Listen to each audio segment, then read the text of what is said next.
Okay, can you see the screen now?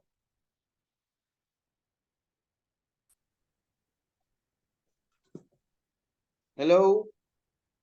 Yes, sir. Okay, just do a calculation for me कि आप अब 1 pound के against कितने dollar बनते हैं ये कैलकुलेट करो। कैसे करोगी? सर 1 पाउंड के अगेंस्ट? हाँ, अगर 1 पाउंड आपको चाहिए तो कितने डॉलर पे करने पड़ेंगे? सर $1.5। नहीं, जब इन्फ्लेशन रेट लगाने के बाद कितने पे करने पड़ेंगे? सर मैं 2060 पे कैलकुलेट कर रही हूँ। नहीं नहीं, 2060 पे नहीं करना ना। अब ऑलरेडी उसने गिवन दे दिया नीचे। ये देखो 13 टोटल डॉलर्स को बेसिकली इसने क्या कैलकुलेशन किया पता है इधर? सर जो रेट कॉस्ट लगी है अगले साल उसको इन्फ्लेटेड रेट पे उसने डिवाइड किया है। दोनों ही इन्फ्लेटेड रेट्स हैं, लेकिन इसने ये मैथमेटिकल सिंपल मैथमेटिकल कैलकुलेशन की है। मैथमेटिक्स कैसी है आपकी? सर मैथ्स ठीक है। Can you see the screen मैं जो लिख रहा हूँ? Yes sir, I can see the screen. Fine. अब मैं लिख रहा हूँ बेसिक मैथमेटिक्स। ये हमारा आ गया 2060 pound equal to 350 pound. So 1 pound equal to 3150 divided by 2060। Simple इसने यही काम किया है, लेकिन कंफ्यूजन कहाँ पे? अब उसने आगे चूंकि लिखा नहीं है इसलिए समझ नहीं आती कि ये कितना बनता है।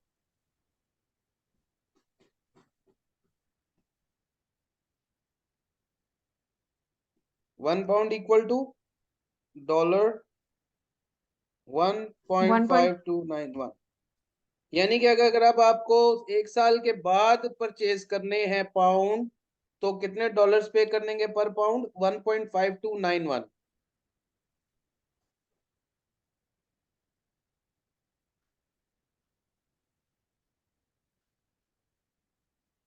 अंडरस्टूड? यस। Yes sir. मुश्किल है आसान है? सर कुछ कुछ समझ आ रहा है। पूरा समझो, कुछ कुछ पे जहाँ पे फंसी हुई है सुई उसको क्लियर करो। जो आगे जो सर ये predict the future spot rate in years time, ये कैसे सॉल्व होगा? ये किया तो हुआ है, यही तो किया है अभी। आपने जो उसका रेट है ना, इन्फ्लेशन रेट, उसको मल्टीप्लाई करना है साल। अच्छा, इंटरेस्ट का फॉर्मूला तो याद है ना? Simple interest. जी सर।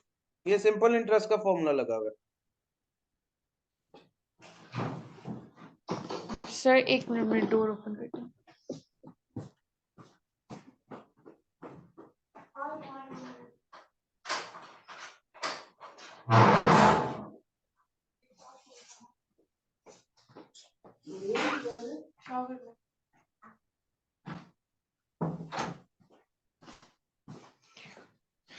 जी सर। जी, इसमें सिंपल इंटरेस्ट का फॉर्मूला लगा हुआ है। 2000 को ओके उसने बेसिकली 1+3%, 1.03%, 1.03 से मल्टीप्लाई किया तो 2060 आ गया। अगर कैलकुलेटर शो हो रहा है स्क्रीन पे? सर नहीं, मेरे पास है कैलकुलेटर। आपके पास तो है, पर सर मैंने भी तो कैलकुलेशन आपको करके दिखानी है, तो मैं उसके हिसाब से पूछ रहा हूँ। सर नहीं शो हो रहा। 1 मिनट, मैं स्क्रीन ही फुल शेयर कर देता हूँ, नो इशू। अब शो हो रहा है? जी सर। अच्छा, अब ये मैंने क्या किया है कि 2000 को, चला भी जा, हाँ, 2000 को मल्टीप्लाई कर दिया किससे?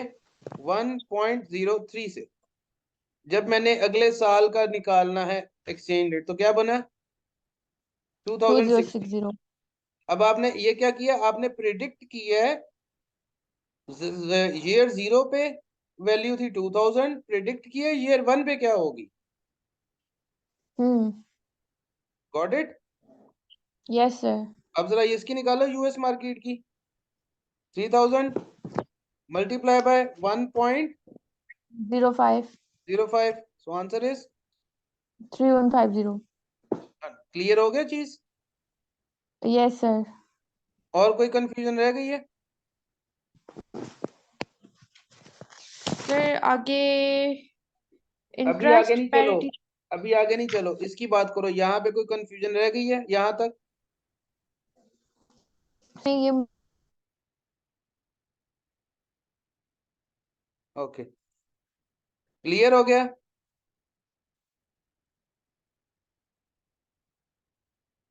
अच्छा जी, अब ये देखो, बेसिकली हमने जो रेट निकाला, हमने क्यों निकाला पता है?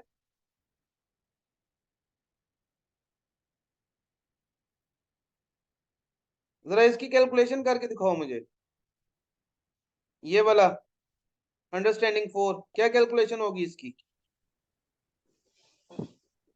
inflation in the US is expected to grow at 3% per year, but at 4% per year in the UK. 1000 pound sterling के And dollar, against. the dollar and sterling outlet trading on 5. Sir 3% से 1.72 inflate होगा US में, और 4% से UK pound sterling. 1000 pounds, I am talking about 1000 pounds, do the calculation.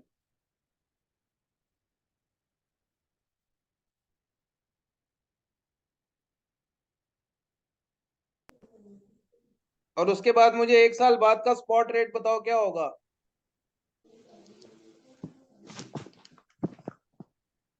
Sir मैं आपसे ये पूछ रही हूँ कि हमने यहाँ पे ये प्रिडिक्ट किए हैं कितने पाउंड होंगे और कितने dollar. Yes, that is prediction. और यही प्रिडिक्शन आगे जाके भी यूज होनी है क्वेश्चंस में भी। इसलिए अभी कैलकुलेट करो $1000 पे, या 100,000 यूएस, 100,000 पाउंड्स पे।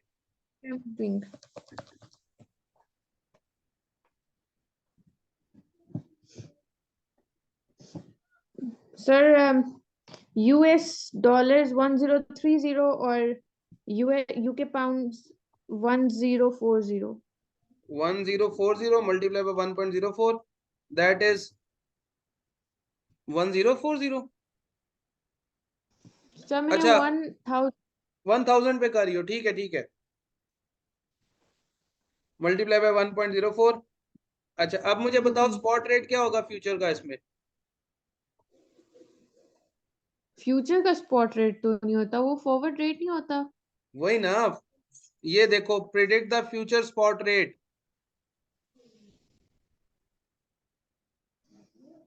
Future forward rate spot rate. Already हमें गिवन होता है,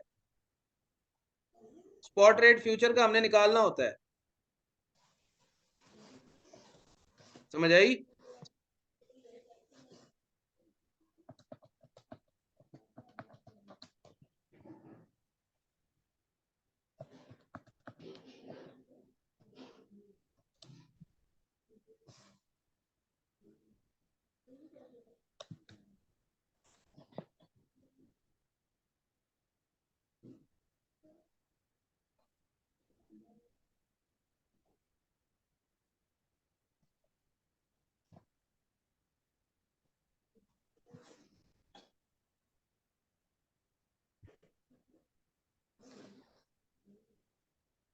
जी, क्या कैलकुलेशन की है?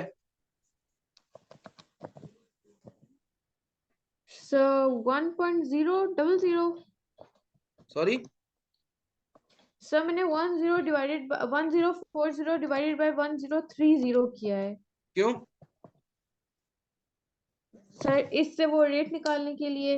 नहीं, गलत किया है। आप पहले निकालो 1 पाउंड के अगेंस्ट या 1000 पाउंड के अगेंस्ट कितने डॉलर्स बनते हैं, दैट इज $1720। ठीक है?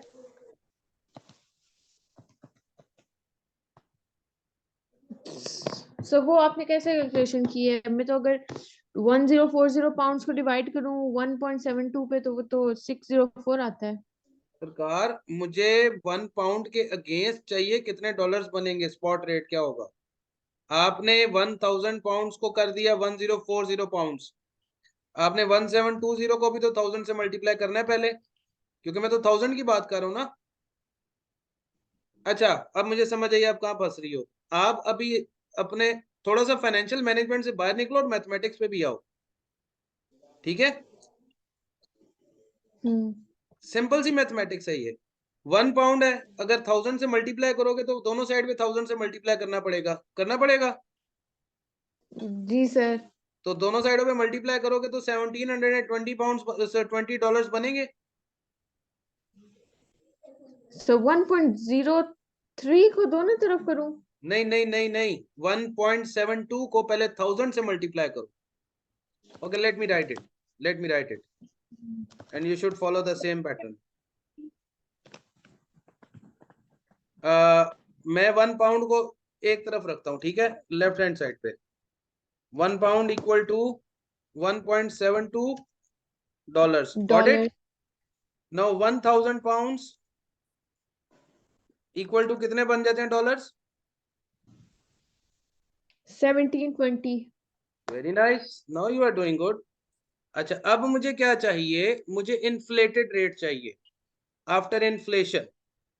इसको 1000 को मल्टीप्लाई अगर मैं करता हूं कैलकुलेशंस में, कैलकुलेटर पे, ओ सब ठाकुर इधर आ जाओ। ये मैं कैलकुलेटर रख रहा हूं राइट साइड पे, can you see the screen? Yes sir. Okay, then 1000 अगर मैं, चलो 1000 पाउंड्स का तो आपने मुझे करके बता दिया। 1000 पाउंड्स कितने बनते हैं इन्फ्लेट होने के बाद? 1720। 1040 पाउंड्स। ऐसे ही है। Yes sir. लेकिन जो 1720 पाउंड्स हैं वो ये नहीं बनते। 1720 को मैं कहता हूँ 1720, ओ सॉरी, इसका क्या है, इन्फ्लेशन रेट है 3% पर ईयर डॉलर में, ठीक है जी। तो 1.03 से मल्टीप्लाई करता हूँ, दैट इज 1772 आ गया, या 1771.6 कह लो। सर ये तो यूएस डॉलर भी ग्रो 3% है ना, मैं इसके ऊपर 4% पर ईयर अप्लाई करी थी। मैं इसीलिए शायद आपको करके दिखा रहा हूँ। सर तो मुझे लॉजिक भी बताए ना, 1040 पाउंड है, पाउंड पे इसने बताया हुआ कि but at a 4% per year in the UK, तो आपने क्यों ग्रो किया इसको देखो 3% हम से? अभी इसके अंदर जो परचेजिंग पावर पैरिटी है ना, इसके अंदर कौन सा कॉन्सेप्ट यूज होता है? इसमें इकोनॉमिक रिस्क होता है यूज। और इकोनॉमिक रिस्क में क्या चीज आती है? इन्फ्लेशन आती है।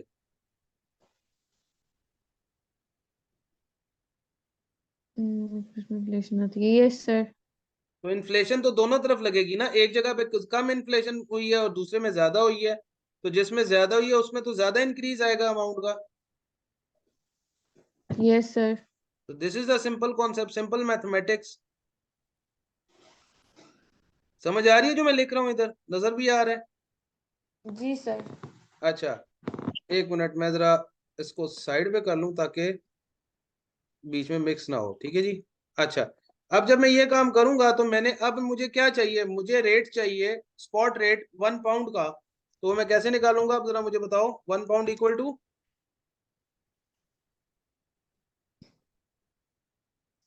सर इसको हम डिवाइड करेंगे 1716 को one divided double by seven one one point six को डिवाइड करेंगे किस पे? 1040 पे। Very nice. So answer would be 1 pound, 1 pound equal to क्या आ रहा है जी? लेट्स सी क्या आंसर आता है। 7। खुद भी कैलकुलेशन करो ना बेटा साथ साथ। सर मैंने की है। क्या आंसर आया है? 1 point one point 1.77। 7035। 703। 7035। Yes sir. यानी कि अब पहले आपको जो था वो 1.72 पाउंड्स पे करना पड़ रहा था, मैं सॉरी $1.72। अब आपको कितना पे करना पड़ेगा? 1.7035 डॉलर्स। 1.7035। अब अगर आप ये देखो तो ये क्यों हुआ है, इसके पीछे क्या रीजन है, लॉजिक क्या है?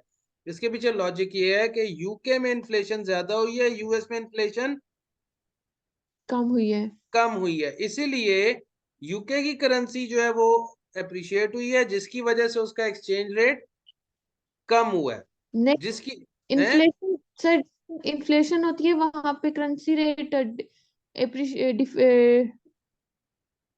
क्या जी जी, अप्रिशिएट तो नहीं होता? अप्रिशिएट और डेप्रिशिएट की बात फिर नहीं है, अब मैं बात कर रहा हूँ कि यूके में इन्फ्लेशन ज्यादा बढ़ी है। तो जिस हाँ मुल्क में उससे क्या। इन्फ्लेशन ज्यादा बढ़ेगी तो उसकी करेंसी डेप्रिशिएट होगी, करेंसी की वैल्यू कम होगी ऑब्वियसली।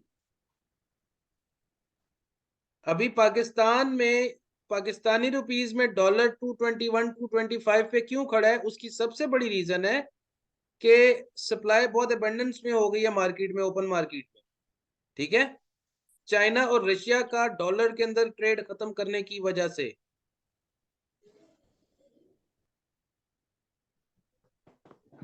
अदरवाइज पाकिस्तान के हालात बहुत बुरे थे, ये 260 का 300 पे जाता डॉलर। लेकिन रशिया और चाइना ने उसकी की सारी मार्केट जो है डॉलर की ऐसी की तैसी फेर दी, इसी वजह से वो नीचे आ गया। समझ आई? यस सर, लेकिन सर जब चाइना का इंटरनेशनल मार्केट में करेंसी आ जाएगी तो ये तो फिर दोबारा वही बात चली जाएगी ना, हम तो रिप्लेस हो जाएंगे ना चाइनीज करेंसी से। चाइना ये नहीं कर रहा ना, चाइना क्या कर रहा है, चाइना म्यूचुअल एग्रीमेंट्स कर रहा है with different countries likewise India. उसने इंडिया के साथ क्या एग्रीमेंट किया है कि इंडिया जब चाइना के साथ ट्रेड कर रहा है, अगर इंडिया चाइना से इंपोर्ट कर रहा है तो इंडिया पे करेगा चाइनीज करेंसी युआन में। ठीक है, हम्म। और अगर चाइना इंडिया से परचेज करेगा तो इंडिया को चाइना पे करेगा इंडियन रुपीज में।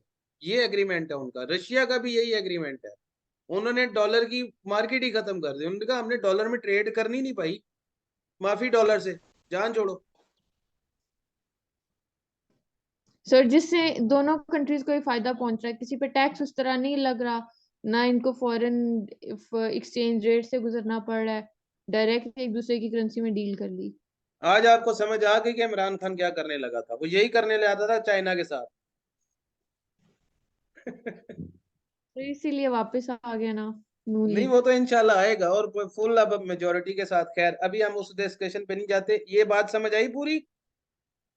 यस सर, पूरी है अच्छा, आ गई है समझ। What is the difference between future and future spot rate and forward rate, पता है इसका फर्क? सो फ्यूचर स्पॉट रेट तो वैसे वो होता है जो फिक्स, जो अभी हमने इमिडिएटली पे करना होता है या रिसीव करना होता है, और सिंपली फ्यूचर रेट वो होता है जो फ्यूचर में कहीं पे। Forward rate not future rate, forward rate.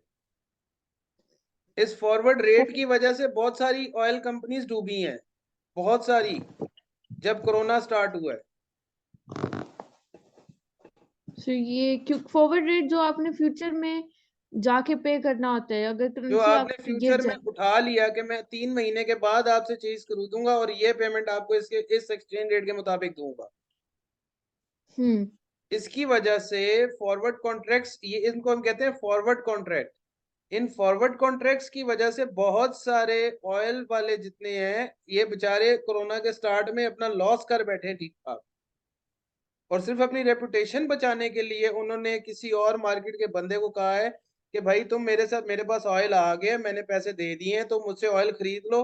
पैसे भी नहीं दिए, पैसे मैंने देने हैं, ऑयल मैंने मंगवा लिए, पैसे मैं नहीं दूंगा तो मेरी मार्केट रेपुटेशन खराब होगी। फॉरवर्ड कॉन्ट्रैक्ट्स में अपने आप को बचाने के लिए, सिर्फ रेपुटेशन को बचाने की खातिर, वो तो ये कहते थे कि यार तू हमें ये भी पैसे ना दे जो ऑयल के जो ट्रांसपोर्टेशन के लिए, वो भी पैसे ना दे, तू वैसे उठा ले, बेच दे। फॉरवर्ड कॉन्ट्रैक्ट्स क्या होते हैं कि आप आगे के टाइम के अंदर, आज लेट से आपने कॉन्ट्रैक्ट किया 3 महीने के बाद का, ठीक है, कब का है, after 3 months. Yes three sir. Months के बाद आपने किया कॉन्ट्रैक्ट, अभी आपको थ्योरी समझा रहा हूँ, उसके क्वेश्चन भी हैं आगे, वो भी करते जी हैं। सर।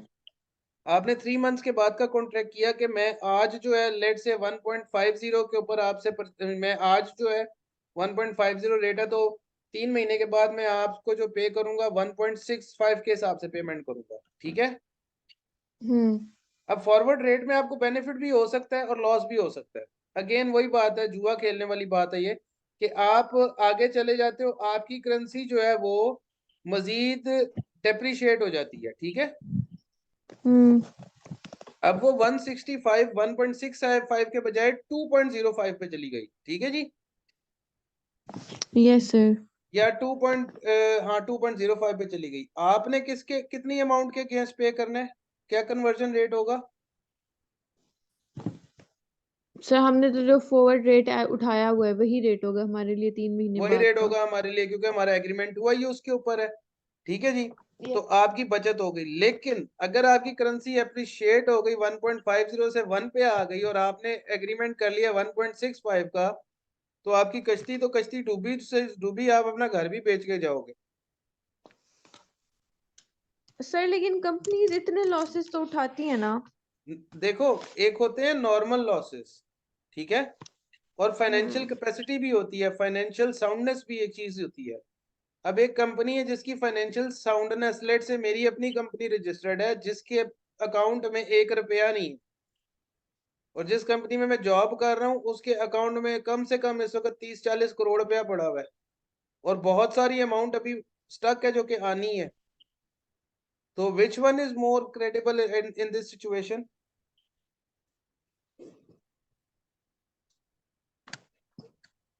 सर जो अमाउंट अभी वाली है। तो अब आप खुद इसका जवाब दे रही हो, मैं तो नहीं दे रहा। तो यही चीज होती है कि अगर एक कंपनी काम कर रही है, उसके पास इतने पैसे हैं, लेकिन अब जिसने पैसे लगाने हैं, लॉस भी करना है, तो उसने लॉस को रिकवर भी तो करना है ना। रिकवर कहाँ से वो करेगा वो लॉस? अब हुआ क्या, कोविड के दौरान जब कोविड आया तो लोगों ने, जब स्मार्ट लॉकडाउन या कंप्लीट लॉकडाउन लगा तो लोग घरों में फंस गए, फंसे। Yes sir. अचानक गाड़ियों की मूवमेंट बंद, पाकिस्तान में इतनी पोल्यूशन हुई हुई थी अचानक जनाब, सब 3-4 महीने में पाकिस्तान बिल्कुल साफ सुथरा, पोल्यूशन खत्म, इस्लामाबाद के अंदर की ही बात कर लो। ऐसे ही हुआ। जी सर।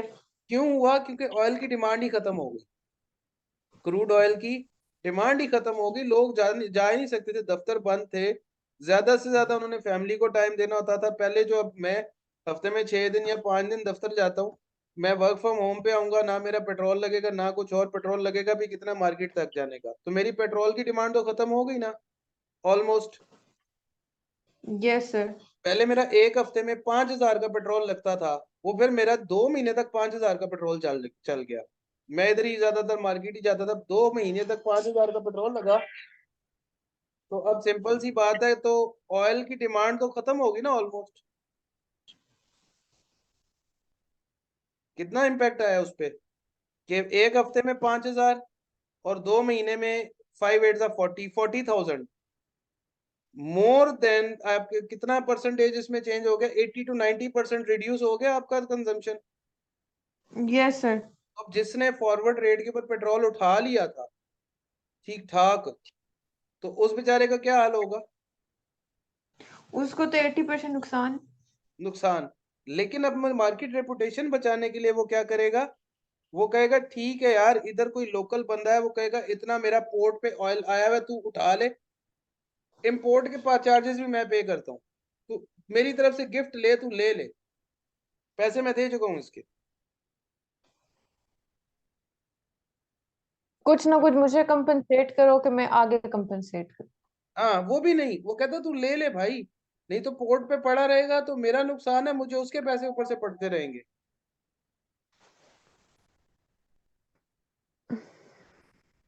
समझ आई? Yes sir. तो ये चीज, ये डायलेमा हुआ था हमारा ऑयल का, जो कि जिसकी वजह से बहुत ज्यादा नुकसान हुआ था, और उसके बाद लोग बहुत सारे जो है ना, वो कंपनियां काफी डाउन हो गए थे। तो बाद में इस वजह से सही। अच्छा, अब ये चीज समझ आ गई सारी, yes sir. Purchasing power parity theory. Sir इसके बाद इंटरेस्ट रेट पैरिटी थ्योरी है। वो भी यही चीज है, नाम सिर्फ डिफरेंट हुआ है वो भी यही, उसमें भी कोई फर्क नहीं है। फॉर एग्जाम्पल, अभी डायरेक्ट उस पे चले चले, ये देखो, इंटरेस्ट रेट है ना, ये with a 9.2% interest rate as this compare well with similar risk UK bonds offering 7.12%. The current spot rate is $1.5। ठीक है जी, करंट स्पॉट रेट क्या है? $1.5। ये एग्जांपल है, यानी कि 1 मिलियन पाउंड होंगे तो वो $1.5 मिलियन के मुताबिक होंगे। आपने उसका इंटरेस्ट रेट 7.12% था ना इधर, ये देखो जी सर। 9.2% था। ये सेम वही चीज चल रही है, कोई डिफरेंस नहीं है।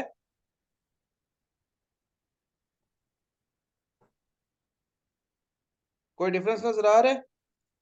नहीं सर। सो इसकी कैलकुलेशन भी वैसे ही आई है फॉरवर्ड रेट की। सर कोई डिफरेंस? सर कोई खास डिफरेंस नहीं। कोई अच्छा डिफरेंस नहीं निफ्टी है, की। सेम वही चीज है।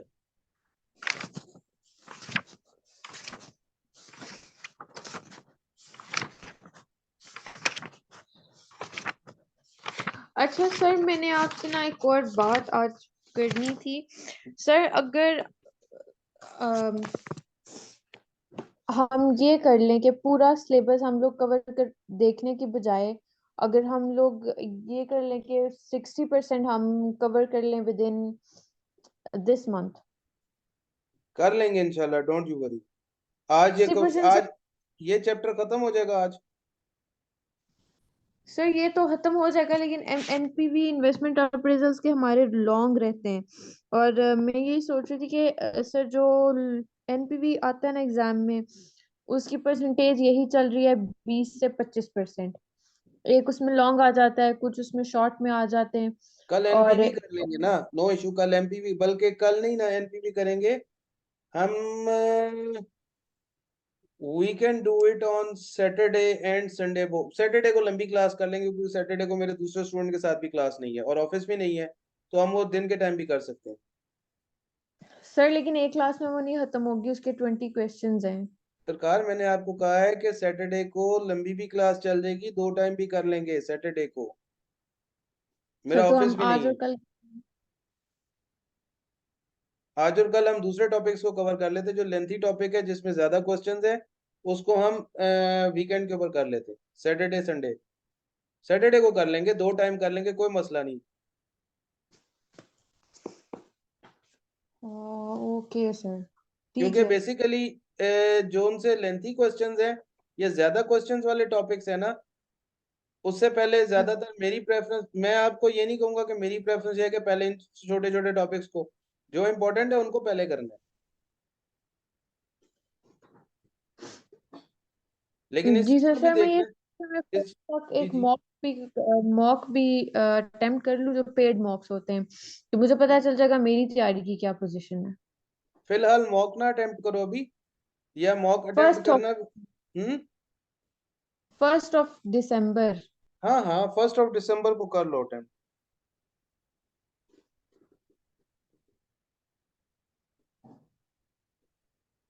1 दिसंबर को अटेम्प्ट कर लो, नो इशू।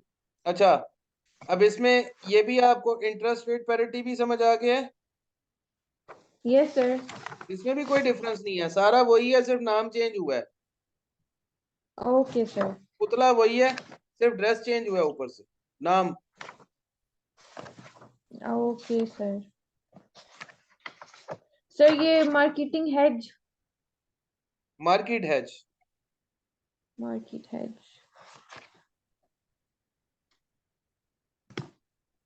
उसी पे जा रहा हूँ अब। अच्छा, मार्केट हैज बेसिकली मैंने आपको बताया था दो तरीके से हम हेजिंग करते हैं, या दो तरीके से हम फाइनेंशियल बैकिंग करते हैं, पैसे हम दो जगह से लेते हैं। सर एक बैंक से और एक ओपन मार्केट से। ओपन मार्केट से। वो जो हम ओपन मार्केट से लेते हैं ना, बेसिकली हेजिंग का मतलब क्या है पता है? Hedging of risk. आपने अपने फाइनेंशियल रिस्क कम से कम करने हैं।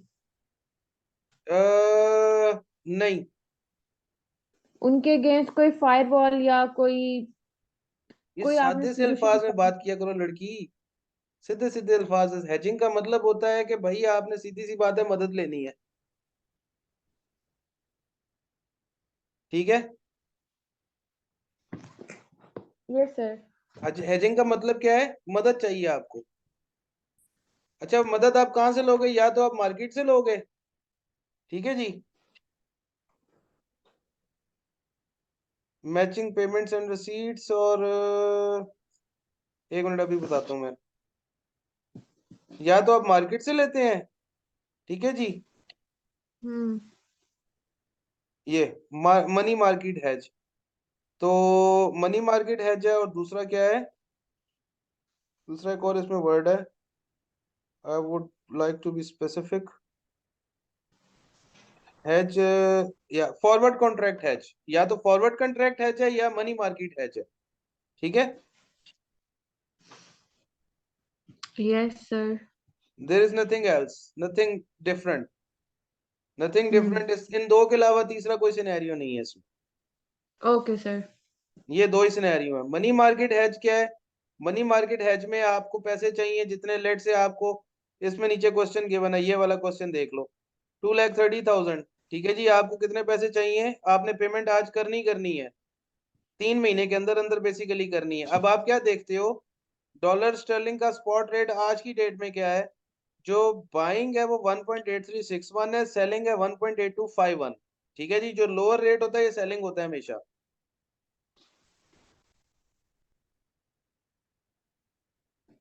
Hello, are you with me? Yes sir, मैं सुन रही हूँ, मैं देख क्वेश्चन पढ़ी हूँ। इधर से स्क्रीन से पढ़ियो। जी सर। ओके, आपको पेमेंट करनी है 3 महीने के अंदर $230,000 की। अब ट्रेजर जो आपका है, जो फाइनेंस का ट्रेजरी का बंदा है, वो आपको बताता है कि आज जो स्पॉट रेट है डॉलर का 1 पाउंड के अगेंस्ट, वो बाइंग जो है 1.8361 है, और सेलिंग जो है वो 1.8250 है, सिंपल। और अगर आप 3 मंथ्स के बाद जाते हो तो जो बाइंग रेट है 1.8452 है और 1.8338 है, ठीक है जी। आपको क्या चाहिए इसमें? What you need? आपने हेजिंग करनी है। अब आप डिसीजन करोगे कि either you should make the payment after 3 months और you should make the payment right now. Got it? Yes sir. Simple C language में इसको हम ऐसे कह सकते हैं। अच्छा, बोरोइंग का रेट जो है यूएस डॉलर में वो 5.1% है, और डिपॉजिट का रेट जो है यूएस डॉलर में वो 4.2% है। डिपॉजिट अगर पैसे आपने जमा करवाने हैं, मींस कि आपने फॉरेन करेंसी वापस करनी है, सेल करनी है। हम्म।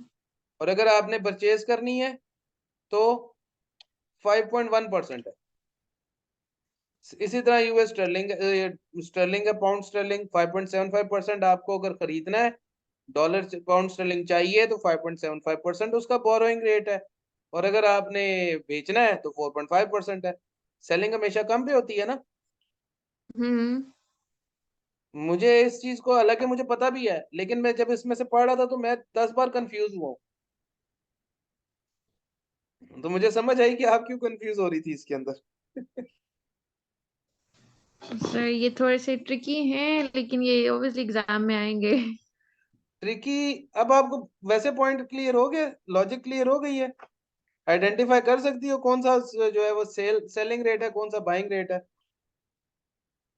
अच्छा सर, जो selling you can must payment of in 3 months time, UK company ने पे करना है स्टर्लिंग पाउंड्स में।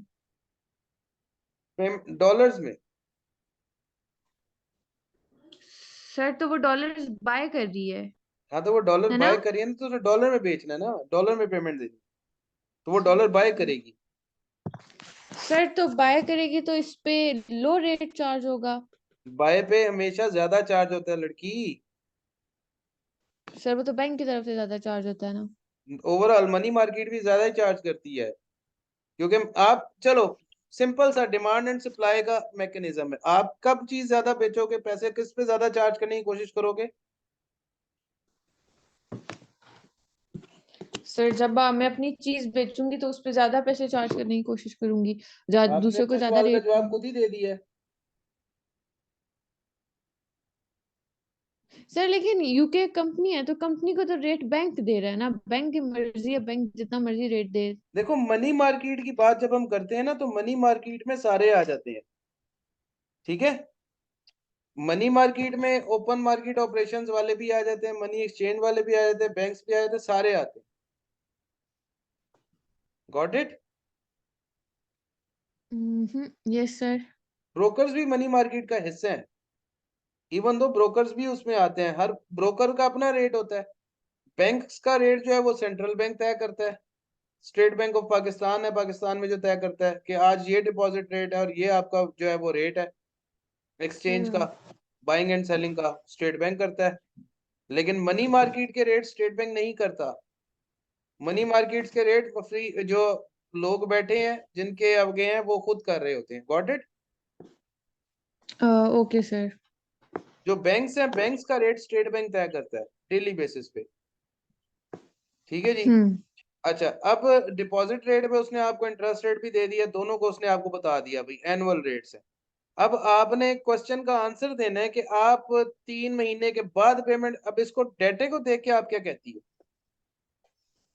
कि आज पेमेंट करनी चाहिए या 3 महीने के बाद करनी चाहिए? सर जो यूएस में डिपॉजिट हो रहे हैं इस पे 4.2% लगेगा, स्टर्लिंग बोरोइंग कर रहा है तो 5.7% इस पे रेट चार्ज होगा, ये सही है? हाँ, वो तो फिर बाकी कैलकुलेट होगा ना ऊपर वाले स्पॉट रेट और 3 मंथ फॉरवर्ड रेट लगा के कि हमने इनमें से कौन से चूज करने हैं। जी बिल्कुल। सर तो पहले $30,000 मल्टीप्लाई होगा 1.8361 से, वेरी ज्यादा वाले नाइस, रेट से। Very nice calculated. डॉलर्स कितने बनेंगे?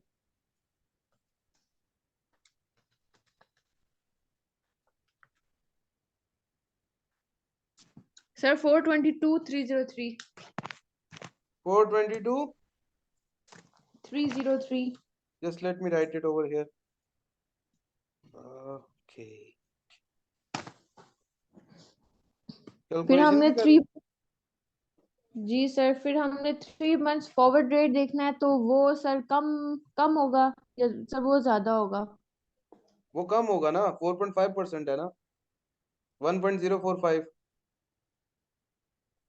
नहीं सर, अब नेक्स्ट स्टेप ये होगा ना कि हमने $230,000 को फॉरवर्ड 3 मंथ के फॉरवर्ड रेट से मल्टीप्लाई करना है। तो फॉरवर्ड रेट से ही मल्टी, फॉरवर्ड रेट से करना है? हाँ, ये स्टेप नहीं करना है। नहीं, इंटरेस्ट से करना है डॉलर्स को, उसके बाद कन्वर्ट करना है उसको। सर तो अब इस पे यूएस का डिपॉजिट रेट लगाऊं 4.2%? जी।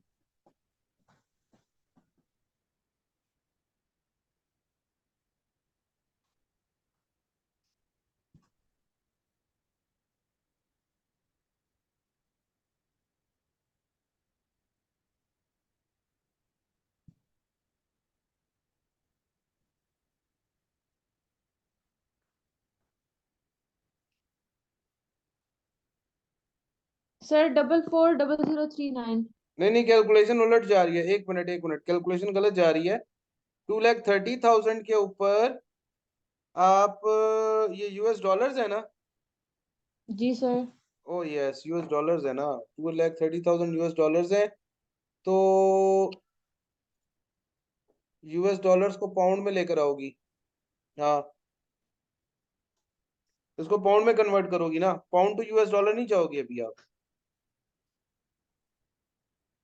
Sir US dollar to pound आऊंगी ना, यस 230,000 इंटू 1.8361।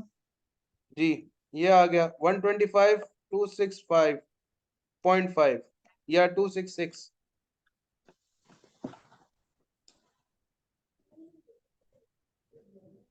अब इस जी पाउंड के सर। ऊपर 125 पॉइंट 125,266 इंटू मल्टीप्लाई बाय 1420। इसका जो वो, सर डिपॉजिट रेट पर इन्फ्लेशन है वो चार्ज होगी ना, हाँ 1.4 जी बिल्कुल, 1.04। डिपॉजिट रेट पे इन्फ्लेशन चार्ज होगी 1.045, तो 130,902.97।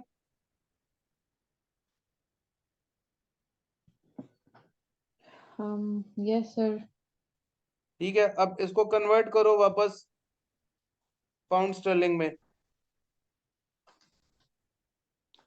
Multiply sir lower rate 1.8338। Multiply by 1.8338, so 240,049.87। 24004। जी सर। ठीक है ना? 04।